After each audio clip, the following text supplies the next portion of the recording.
Hi, everybody.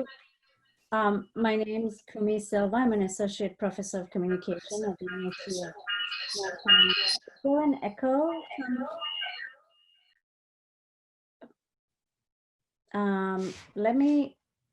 Does that sound less echoey? Okay, great. I am really delighted to be presenting the keynote speaker for today. I have also been a faculty fellow at the MURAP program this summer, and as this is my second year doing it, and as always, it's an amazing experience, and I'm so delighted that we are ending our second day with this amazing keynote, because I feel like it's going to build on so much of the things that we have talked about over the last 2 days and seen presented. But before I take up too much time, let me move forward with the introduction, because I have the singular honor of introducing our keynote speaker, Dr. Melinda Mena-Lowry. Dr. Lowry is Professor of History at UNC Chapel Hill and the Director of the Center for the Study of the American South of Carolina. So I got to know Dr. Lowry over a series of meetings over the last 2 years about the experiences of faculty of color at UNC. That then culminated in the roadmap for racial equity that has been widely circulated. Throughout that process, and even now, I am struck by the strength, the integrity, the decisive intellectual rigor she brings to these spaces.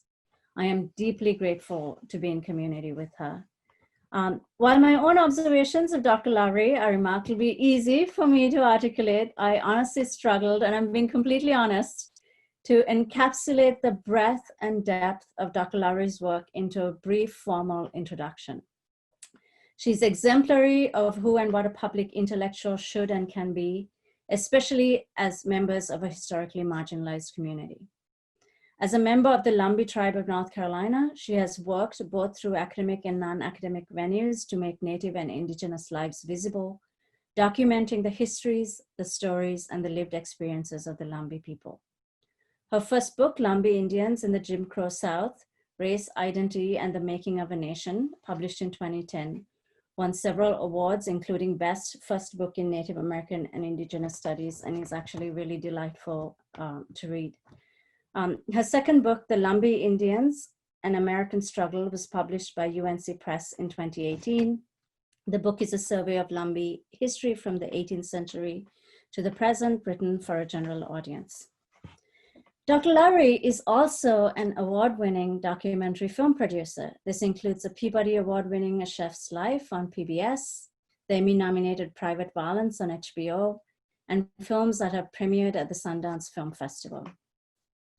Continuing this practice of combining the visual and the archival in her work, Dr. Lowry is currently collaborating with the Smithsonian National Museum of American History on a film for their new permanent exhibit, and is also planning a book about Black and Indigenous histories. Please know that this is a wildly incomplete encapsulation of the remarkable body of work that Dr. Lowry has and continues to produce in order to make visible how racisms are produced, how they coalesce, and the importance of collaboration and community building. To learn more about her work, please visit her website, read her books, and watch her documentaries. But before doing all of that, please join me in welcoming Dr. Melinda Mena-Lowry as she delivers the keynote for MURAP 2020 titled The Shared Past and Present of Black and Indigenous People in the United States. Over to you, Dr. Lowry. Thank you. It's so, when Dr. Nguyen called me to invite me to do this, I was so thrilled and honored and humbled because of everyone on this call and the history that MURAP has at our university and the incredible work that is done every single year, and the contributions that the program has made to our academic and non-academic communities. So thank you to everybody who's organized this, Benita and everyone. I appreciate it. The sort of subtitle of my talk is How Do We Get Free? And I want to start off with a quote by none other than James Baldwin, of course. He wrote, "Societies never know it, but the war of an artist with his society is a lover's war. And he does at his best what lovers do, which is to reveal the beloved to himself, and with that revelation to make freedom real." So this new project, a series of essays and maybe a book eventually, is to imagine our descendants telling their descendants about a time in the past when this concept called race existed and how we freed ourselves of it. And so I thought I might share a talk today that I wish I had heard as an undergraduate, a talk that I actually didn't know that I needed to hear as an undergraduate. And I've been writing and making films about place and race and indigeneity my whole career, but this work acquired a new urgency after 2015. That year, anti-racist student activists campaigned to rename a building after a Ku Klux Klan Grand Dragon. The building was first named after the Grand Dragon. And at first, to contextualize a Confederate statue on UNC's campus that had been erected in 1913, not in honor of the Confederate dead, because they were already memorialized on campus, but in praise to white supremacy. Those monuments stood right alongside other kinds of UNC symbols, posters and banners and websites with photographs depicting the campus as a multicultural utopia, topped off with a multi-billion-dollar fundraising campaign with the tagline, "Carolina for All." The hypocrisy of these two types of iconography about the campus's values was unbearable, alongside declining enrollments for Blacks, the denial of legitimate campus space for Latinx programs, the lack of recognition of Asian American studies as a field, and a rising tide of awareness of the campus's sexual assault culture. Students decided to do something about it, and protests began alongside meetings with decision makers. Administrators seemed to ignore calls for adding a plaque to the statue to present its proper context. They agreed to rename the building, but our board of trustees placed a moratorium on renaming any more buildings. The administration formed a history task force, which began a research endeavor to add an exhibit to the renamed building that detailed the history of Klan activity, white supremacy, and UNC's complicity in it during Jim Crow. Their other work, most especially adding appropriate context to the Confederate statue, was very slow, and the campus community knew little about what progress had been made. Then, protests against the monument escalated after white supremacists killed an anti-monument activist in Charlottesville, Virginia. UNC Chapel Hill administrators followed by refusing to heed calls from the campus community and even North Carolina's governor to take the monument down.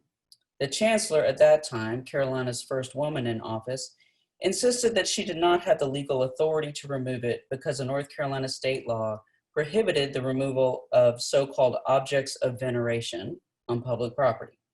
After a year of outrage, where student-led protests continued and nearly every department, professional school, and organization on campus issued some kind of statement calling for the monument's contextualization in place, its removal to an appropriate site other than the university's front door, or its removal from campus entirely, the administration seemed to do nothing. I had been a bystander for most of these events, sympathetic, but believing the course of action was not in my lane, that the long arc of history proved that students were best suited to make change and that my role as an educator was to educate rather than advocate. The Center for the Study of the American South, which I direct, issued a statement condemning the violence at Charlottesville, and we held a public forum on the issue that sought to better explain to a Chapel Hill audience what had happened in Charlottesville and what this issue was about all over the country and the world. Privately, I was content to repeat shoulder-shrugging platitudes to myself that helped make sense of the situation on the surface and help myself feel superior to all those who didn't get it. These chestnuts included Edmund Burke's famous line, "The only thing necessary for the triumph of evil is for good men to do nothing."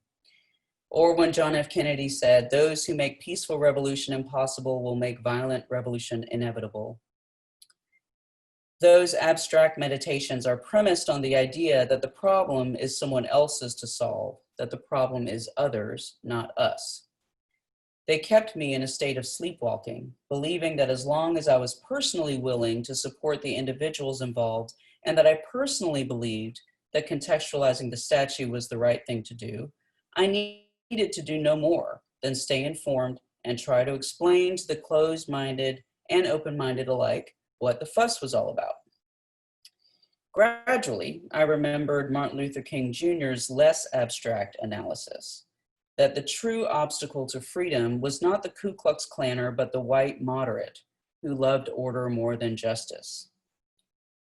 King observed that shallow understanding from people of goodwill is more frustrating than absolute misunderstanding from people of ill will. I was surrounded by people of goodwill who could not understand the student's oft-repeated statement that the statue was violence. A statue never hurt anyone. I can understand that it represents violence, but how can it be violence? What dawned on me was that these folks had no appreciation of the many forms that violence takes. My own research in Indigenous history has demonstrated a proliferation of methods of violence. The variety of violence experienced in my home community is stunning. So is the variety of joy, of care, and of accountability. People at UNC's campus, on the faculty mostly, did not connect, for example, that the United Nations definition of genocide includes forms of abuse that are mental, spiritual, and emotional, not just physical. If the UN considers this type of iconography violent, why can't UNC faculty? And if I'm UNC faculty, then the problem is not others, it's me, because I'm part of the community. In the spring of 2018, I came to fully realize that unless I used my research to intervene on behalf of people who are actively harmed, then I remain part of the problem. Maya Little, a graduate student in my own department who had been active in the protests, doused the statue in red paint and a smear of blood from their own hand on the last day of classes in April 2018, a bucolic spring day. They were arrested and charged. Rather suddenly, I stopped walking and sleeping at the same time. The significance of their act became clear to me, and I knew what I had to say about it. This was a baptism in blood, a symbolic and literal, a spiritual act that resonated with my Lumbee family and our ancestors' generations of commitment to personal sacrifice for the improvement of the whole, to renewal, and to recommitment to our own values. That perpetual recommitment, observed through rituals around death, was how our Lumbee people spiritually survived through our Holocaust. And now Maya and the activists around them made it plain for me to see. I was thankful, so I expressed my thanks by writing an editorial for the local newspaper, and I therefore spoke to a broader audience than my immediate circle about the issue. Students taught me so much, and they didn't have to. My gratitude for that education led me to humble myself to reflect on how I benefited from white supremacy, however much the racial hierarchy punished my home community. That the UNC faculty community I embraced was constructed because of and reference to white supremacy, that I didn't exist apart from white supremacy, it was part of me. In the process of writing that editorial and a conference paper about Blackness and indigeneity, and another essay that would later appear in the New York Times, the depth of my sleepwalking dawned on me. Where were Indigenous people in this conversation? What about the fact that economic and social fabric woven to protect white supremacy, venerate the Confederacy, and denigrate Blacks was predicated on the erasure of Indigenous people, if not always literally from the population, then symbolically and narratively? Not just the polarized national media conversation, but the local, more nuanced conversation. The history of a more radical South was welcomed locally, but Indigenous people were still not part of it. How would indigeneity be captured in anti-racist work? On the other hand, those who wanted the statue and the veneration of the Confederacy on our campus to stay exactly as it was, argued for that position by claiming that our history would be erased and then lost. Who's we? When the last time you thought about Indigenous people was the news's coverage of Elizabeth Warren, don't waste my time acting like the victim when you are actually the aggressor. To not claim your status as the aggressor is ahistorical at best. Another, much larger group had maintained the invisibility of Indigenous people in a different way. I had spent my 4+ decades of life, 16 years of it working on UNC's campus, as an Indigenous person addressing rude and impertinent challenges from perfectly well-educated Native and non-Native people about how and why my community still existed. Over the years, people have said to me many varieties of, "Why don't you all just admit you're Black?" As if the one-drop rule is completely legitimate when applied to American Indians and patently unfair when applied to the rest of America. Thousands of pages and hours in classrooms and tribal government offices across the country have been devoted to educating about the fact that American Indians can possess multiracial ancestry and still be American Indians. Especially at UNC, it's right in your face. And now you just willfully ignore that work? The value placed on education is awfully low if those facts are still ignored. My biggest, most mounting frustration was directed towards our university's administrators, including our chancellors and the Board of Governors, who for years, long before the statute resurfaced as an issue, had nurtured a culture of silent bystanding while elected officials worked to undermine public education at every level. Speaking for myself, this culture placed the onus on me to justify my existence at a university that proclaimed itself to be public, as in for the people. More broadly, it enabled white faculty and administrators to declare themselves incapable of cultivating an inclusive community because their skin color was the wrong shade, leaving faculty of color and Indigenous faculty to fulfill that mission while we ourselves were routinely excluded from decision-making and our research achievements, the only metrics on which we're judged and valued, diminished as we did so. It was urgent, imperative, for our work as educators to enter the realm of advocacy. Every day, as part of the university's mission, we address these critical societal questions about belonging and identity. Whole fields and multiple disciplines with decades of research have accumulated about these questions, and white faculty who won't implement the most salient findings of that scholarship consider it service, not scholarship. The division between education and advocacy is false, designed to maintain a falsehood that the forces behind the status quo aren't in fact advocates. No, of course, they advocate as much as those who want change do. I have learned that they are advocating to maintain diversity work as service, not scholarship, because to bring it into the realm of rewardable scholarship might ask them to think differently about their own scholarship and the reward system in place for it. Many scholars have refused to give Indigenous people and frameworks of relationality their place in the conversation. After all, if they did so, they might have to give up some figurative and literal ground and admit that we're here and their causes are illegitimate without us. Then 2020 happened, y'all. So the twin pandemics of COVID and white supremacy converged.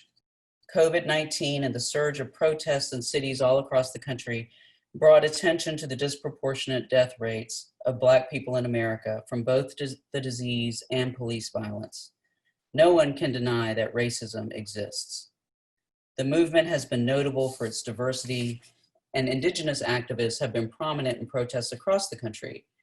It's not surprising because they too have faced disease and police violence. But another obstacle faces both Indigenous and Black communities, and addressing it is essential to the success of systemic reform. Reclaiming shared histories that are forgotten or misremembered. Too often we discuss Black and Indigenous histories separately, when in fact both groups have experienced the structural forces we see playing out in these disproportionate death rates. Recalling and reckoning with inaccurate or incomplete narratives of the past doesn't just amplify the voices of Black and Indigenous communities, it also points to solutions to our present challenges.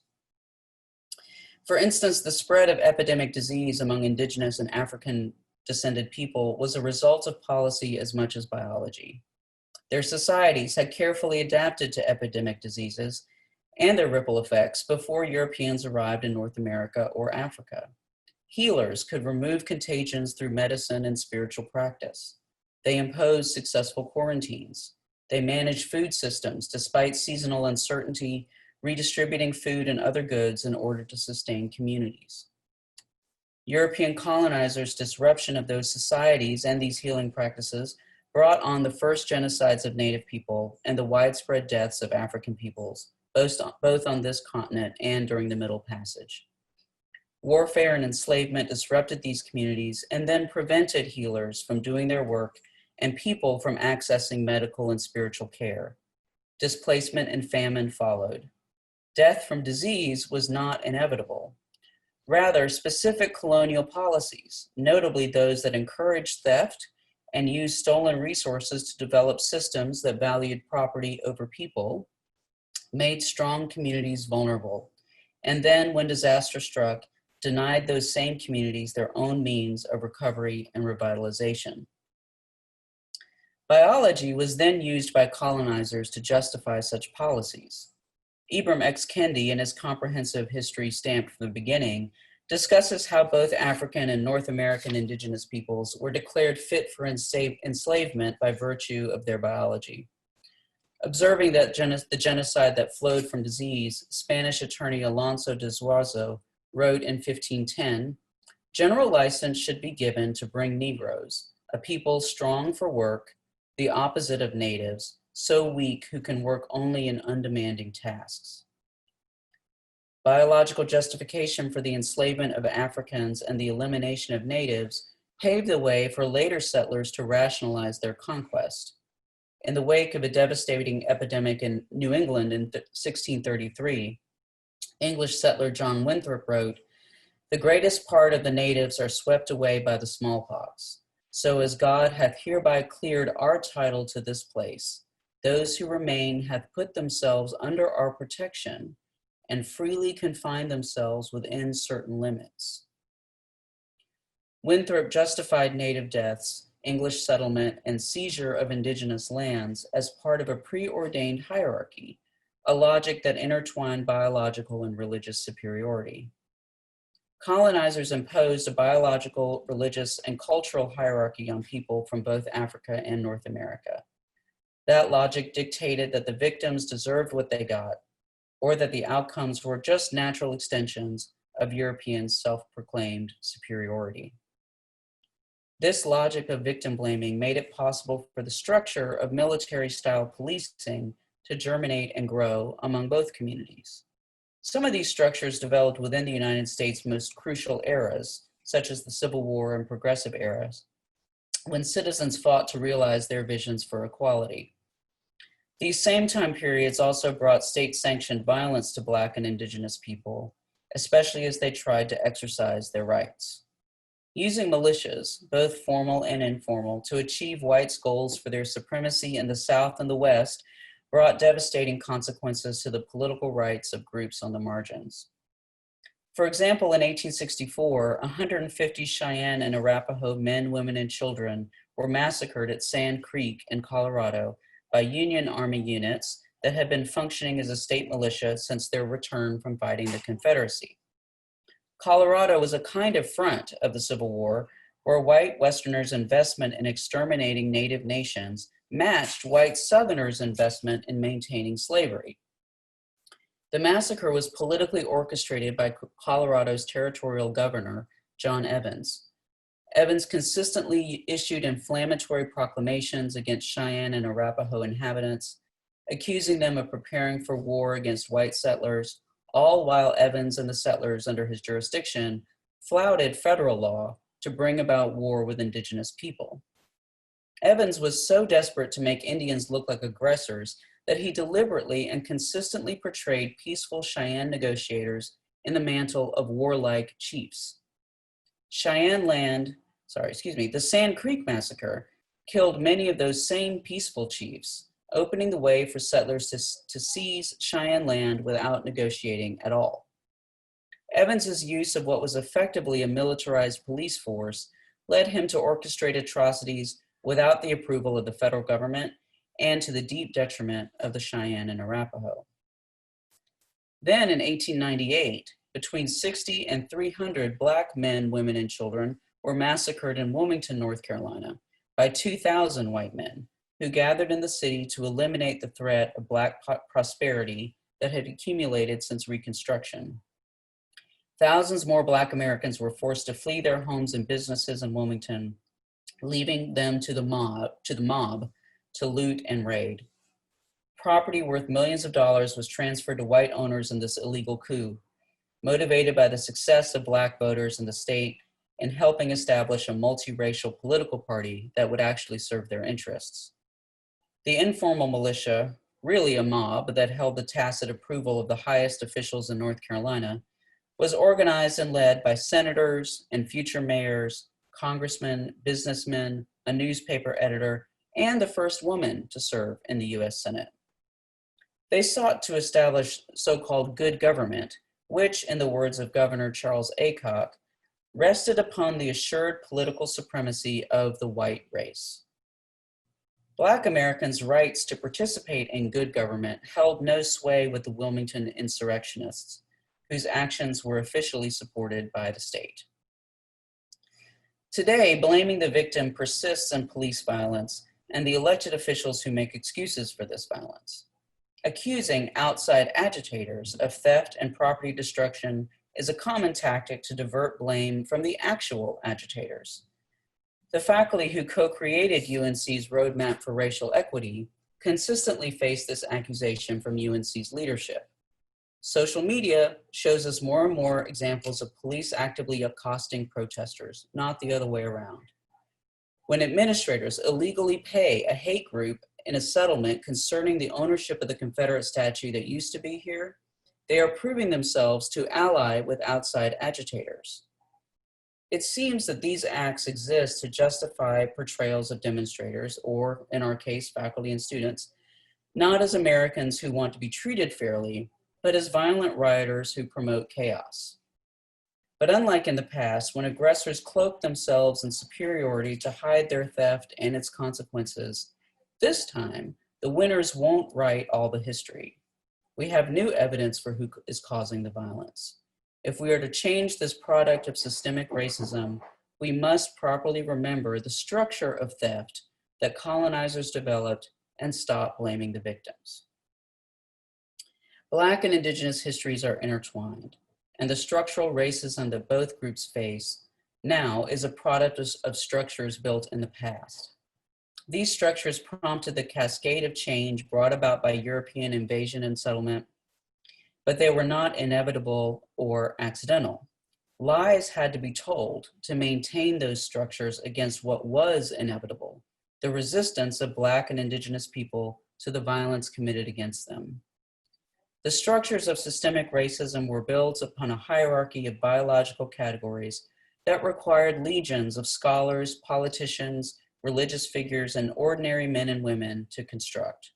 And it will take ordinary men and women to tear them down.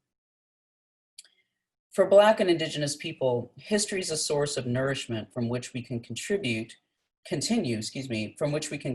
to ensure this country live up to its founding principles.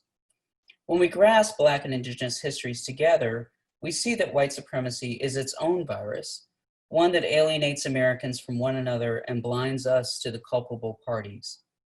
When we take responsibility for this past, acknowledging its hypocrisies and honestly discussing benefits and who is denied due process in America, we begin a new world of living in relationship to one another instead of in opposition.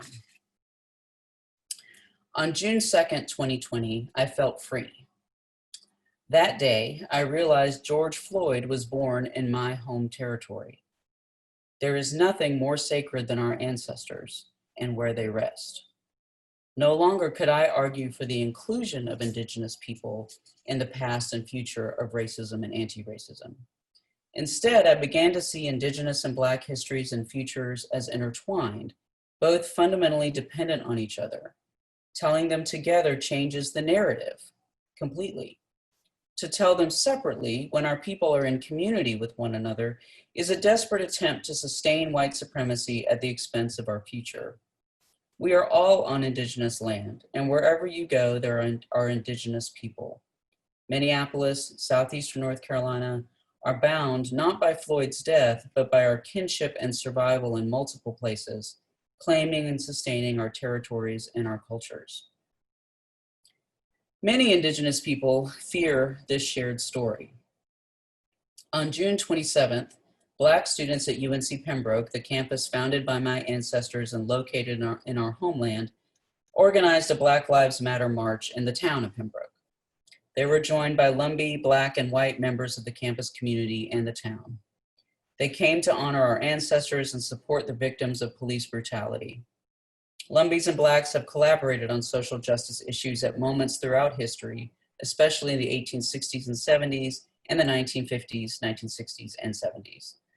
But white supremacy also divides these communities within themselves and between themselves in ways that support racial and status hierarchies.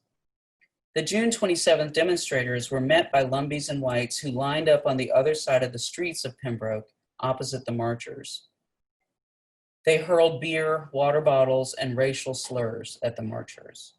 Business owners in downtown Pembroke came with weapons, saying they were going to defend their property against looting. A Lumbee cousin, friend, and colleague of mine attended the march and wrote an essay about it, which I hope will be published soon. One of the divisions between Blacks, whites, and Lumbees in this moment, she wrote, and I'm just going to quote her at length.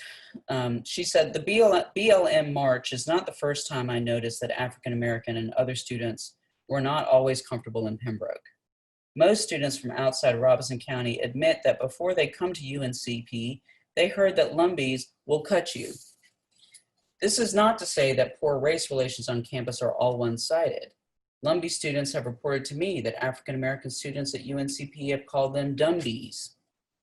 In addition, most Lumbee students can report at least one time when they have been told that Lumbees aren't real Indians by other non-native students on campus. The grievances and victories on both sides are real. How do we sort all these out? Like the complex history of the Lumbee, I believe that the path forward is uncertain and likely will be interrupted by setbacks, but I still have hope. I have hope because I know there is still a chance to create spaces where young people can learn about each other's complex history and contributions to this country at UNCP and in our public schools. That was my friend Marianne. So for me, after following the rally on Twitter and Instagram and texting with friends and family, I felt like I had to say something in a public way. So I wrote a letter to the editor. Dear editor, at the Black Lives Matter march in Pembroke today, armed Lumbees protected their property as if property is more sacred than our neighbors' lives. Perhaps we have forgotten that European colonizers were the original looters, stealing people from Africa and land from our ancestors. The government's inept response to COVID steals our jobs now. People lined up today like they were at Lumbee homecoming, but instead of celebrating unity, they hurled beer, bottles, and racial slurs at UNC Pembroke students, faculty, and community members of all races. Our ancestors did not fight for our lives, only for us to turn around and abuse our neighbors, co-workers, and family members. Black lives matter to Lumbees because we have a responsibility to account for our own racism if we are ever to achieve our goals as an American Indian nation. What do Lumbees lose when Black lives matter? Nothing except our colonized minds. So when I speak, I'm talking specifically about my homeland, from my homeland, and about the work I have to do, that we must do. I cannot speak to the work that others must do. What happens here concerns me because this is where my ancestors are buried. George Floyd's roots are entangled with my own, and in a Lumbee way of thinking, roots are not past or dead. They are essential for the tree's continued survival. For Black and Indigenous lives, history is not a burden. It is a source of nourishment from which we can continue to ensure this country live up to its founding principles. When Black lives matter as much as white lives, all lives will matter. George Floyd is now an ancestor. Here, Black and Indigenous people have a right to be apart from, within, or between all of the identities and homelands that we possess. Thank you. Thank you, Dr. Lowry, for that amazing presentation that was just beautifully encapsulated so many of the ideas and observations that have actually been made over the last 2 days as well. I was thinking about especially the structure of theft and the ways that it keeps reoccurring. And also that this morning we heard a panel where Dr. Marina Levina talked about pandemics as a form of governance. And I was thinking, when you said policies, not disease, is what kills people.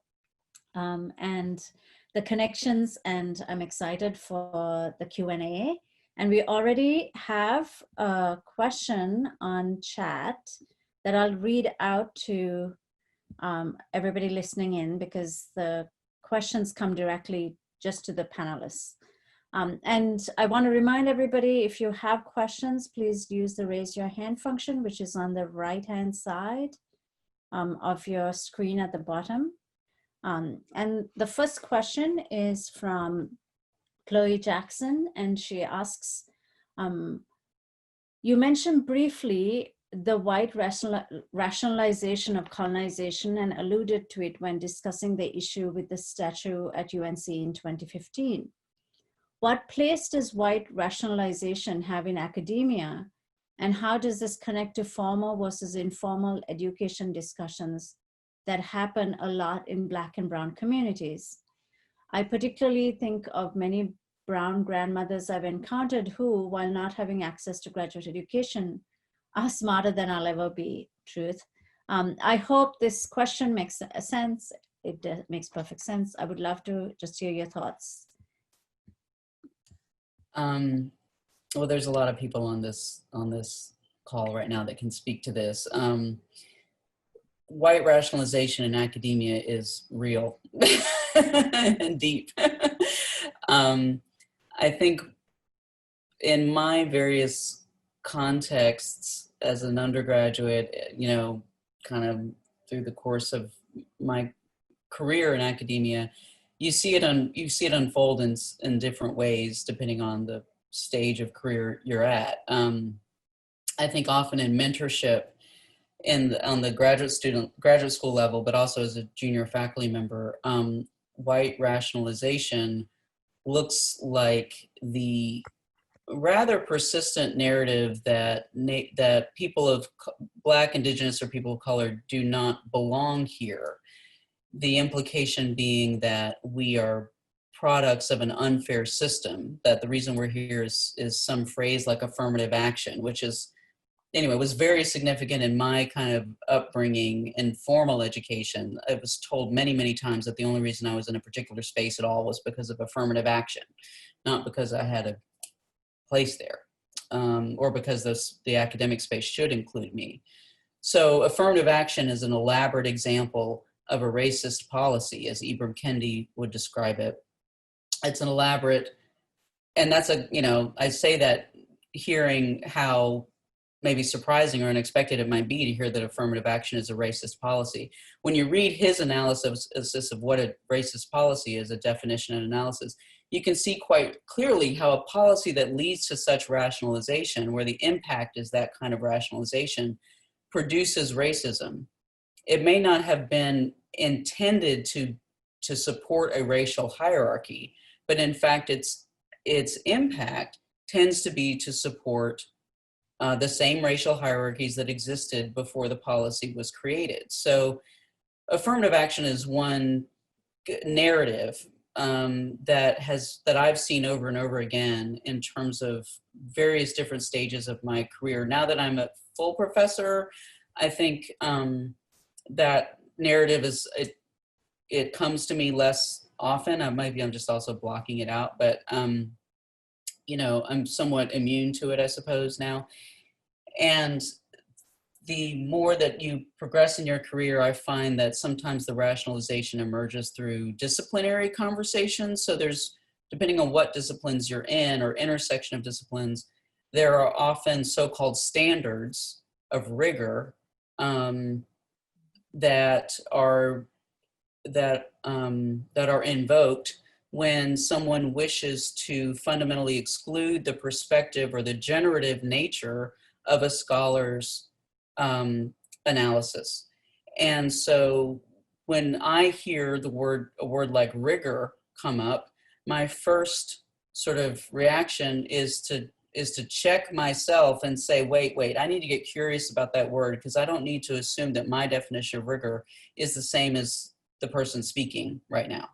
And let me get kind of curious and inquire, also before jumping to a conclusion, inquire about that definition of rigor and how it's being defined. So, these are, when I think of a word, like keyword like rigor, or another keyword like affirmative action, the impacts of these ideas tend to produce racial inequality, often more so or more deeply entrenched in any way than producing a kind of meritocracy that supposedly undoes racial inequality.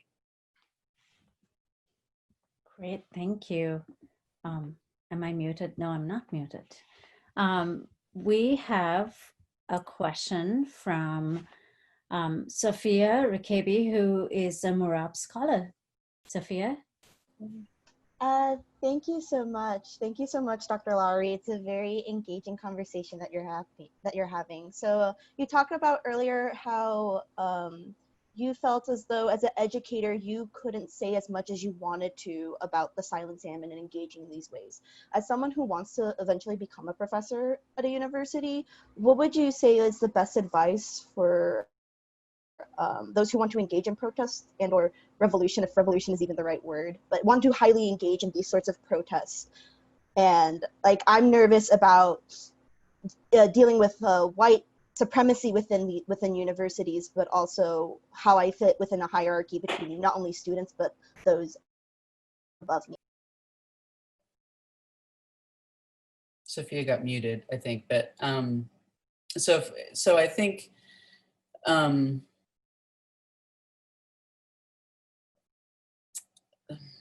there's so many places to start. Maybe that's one conclusion that I've drawn over the years, is that I think I waited too long, or the insights didn't come to me about why I needed to engage, because I thought there was like the best way to engage, or I thought there was a way to engage. And what I've realized is that there's not a way or a best way. There's like 1,000 different ways, and you just start somewhere that makes sense to you. Most especially, I think, with your peer group. So as you define your peer group, there's a professional peer group, there's a personal peer group, there's a community, many different types of groups that we engage with, and to which we want to belong, we want to feel like we belong. If we start with the things that we read, hear, see emerge coming from that peer group, then it really gives us a lot of helpful feedback to interrogate, where are we on this quest to anti-racism? And I think the fundamental entry point, to me at least, the one that you can have the most control over, you can make the most progress on the soonest, is the personal entry point, is to be able to evaluate, where am I on this journey towards creating an anti-racist society? Like, where am I on this journey to create a world in which our descendants won't know what race is unless they're told, unless somebody, an elder, has to sit them down and say, children, here's what racism was, here's what race was, here's what we did to move through it, to overcome it to some degree. So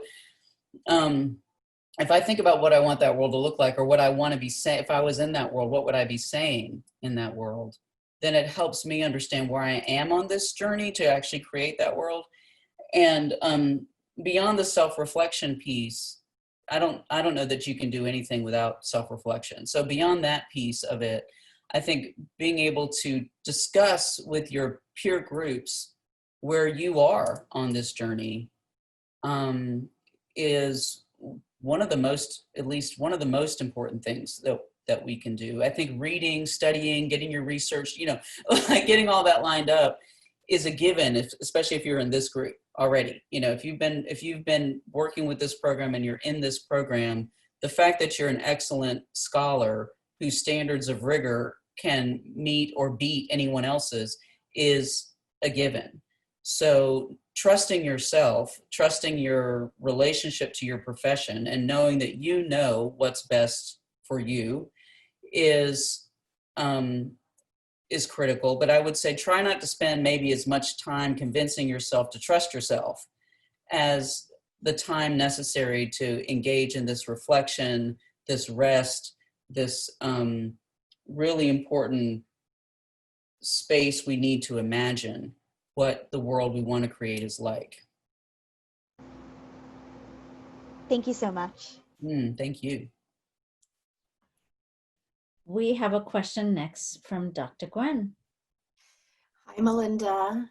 I've gotten to know you this year through the academic leadership program. I got to see you every week in the spring. So I was just so grateful to share that space with you and getting to know you better. I know that, you're this public intellectual, you are this incredible scholar, you are engaged with the Lumbee community.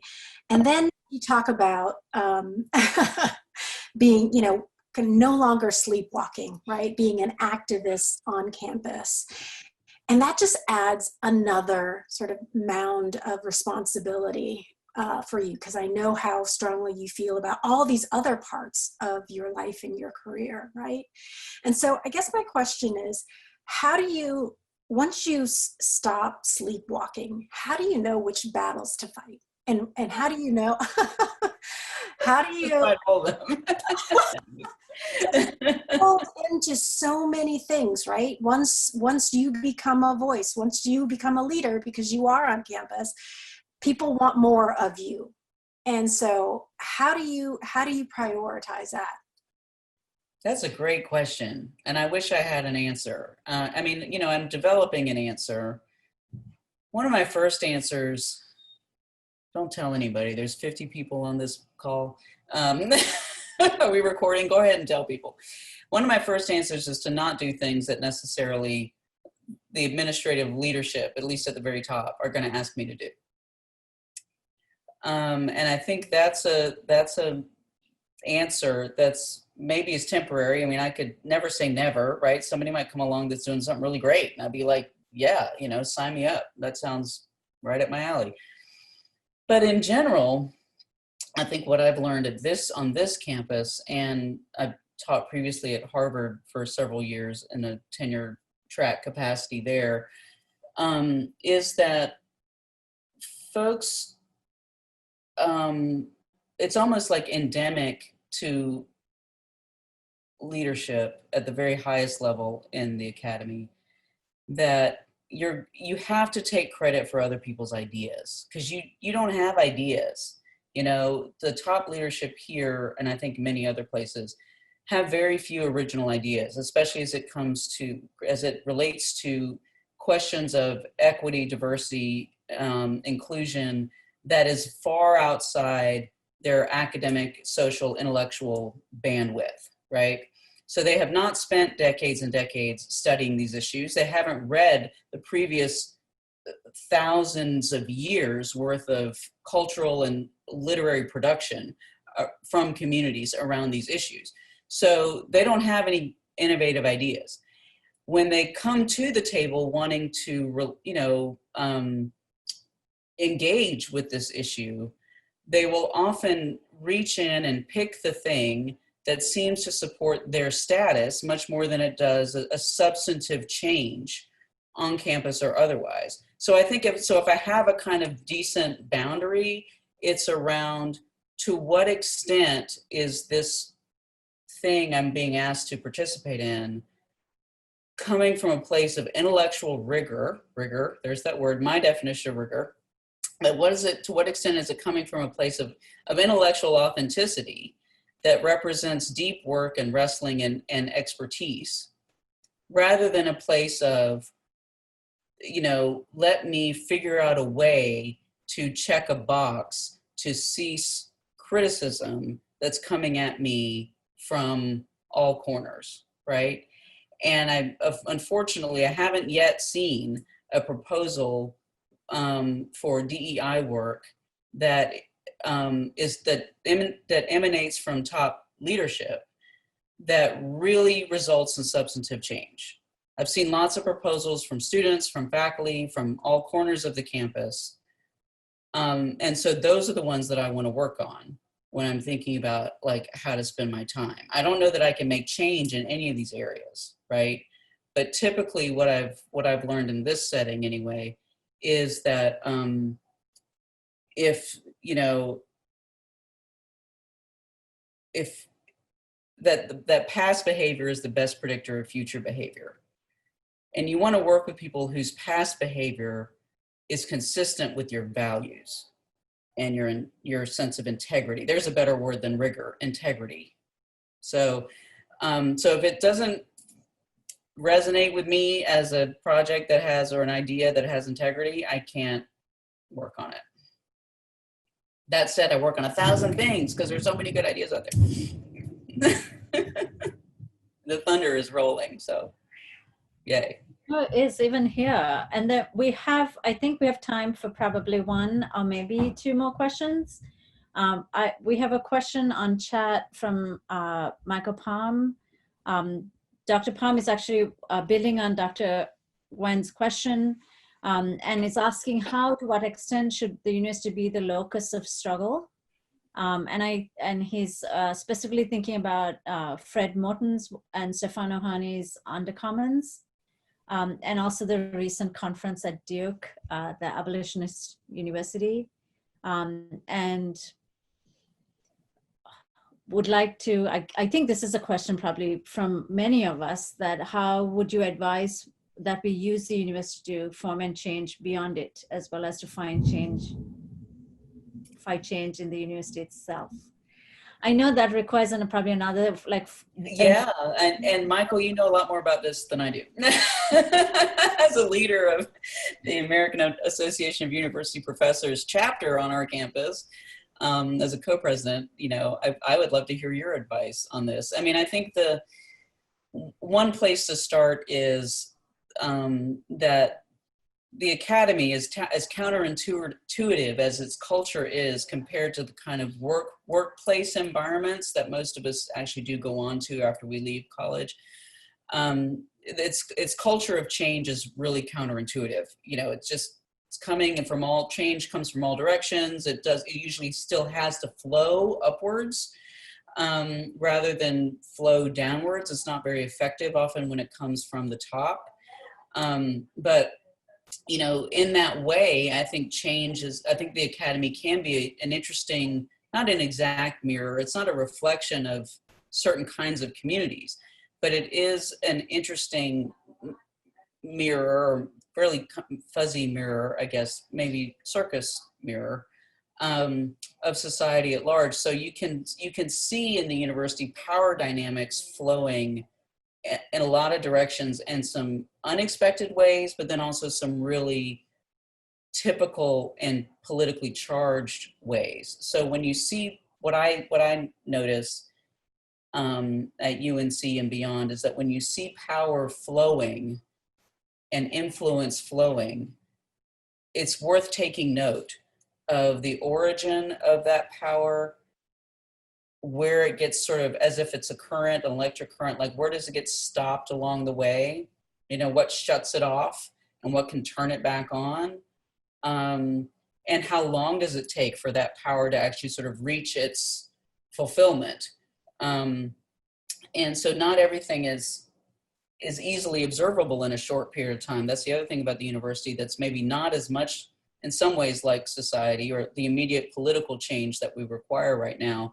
At universities, it takes so much longer to unfold than it can in certain kinds of other pockets of American culture. But I think it is all, because it takes so long to unfold, you can see these power dynamics flowing, and you can take the time to kind of analyze them.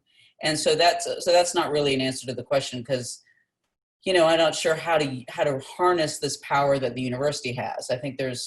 I do have one specific proposal, which is that if we could take our endowment income, right, this billions and billions and billions of dollars that get raised for lots and lots of worthy things. I mean, it's going towards good stuff and good people, right?